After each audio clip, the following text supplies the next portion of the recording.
ছোট্ট থেকে ঘিনির আর আদির সব সবজির সাথে আমি মোটামুটি পরিচয় করিয়ে ফেলেছি। পরিচয় বলতে কেমন, ওরা কিন্তু সমস্ত সবজিই খায় আর খুব ভালোবেসে খায়। এটা আমার খুব ভালো লাগার জায়গা যে সব সবজি ওরা খায়। কারণ অনেক বাচ্চা আছে উচ্ছে করলা এই জাতীয় জিনিস দেখলেই পালিয়ে যায়, কিন্তু না, আমার ছেলে মেয়ে দুটো কিন্তু উচ্ছেটাও খেতে পছন্দ করে।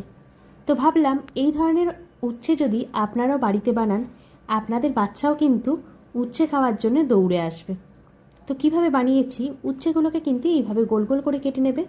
আমি বীজগুলোকে বাদ দিয়ে দিয়েছি, তাতে পরিমাণ মতো নুন, একটু আটা এবং একটু চালের গুঁড়ো মিশিয়ে দিয়েছি, তাহলে বেশ কুড়কুড়ে খেতে লাগে। তো আপনারা চাইলে এখানে লঙ্কা বাটাও ব্যবহার করতে পারেন, কিন্তু যেহেতু এগুলো বিশেষত বাচ্চাদের জন্য বানানো, তাই আমি এখানে লঙ্কা বাটাটা ব্যবহার করিনি। এভাবে ভালো করে ম্যারিনেট করিয়ে নিয়ে সুন্দরভাবে ভেজে ফেলুন, তৈরি হয়ে যাবে কুড়কুড়ে উচ্ছে।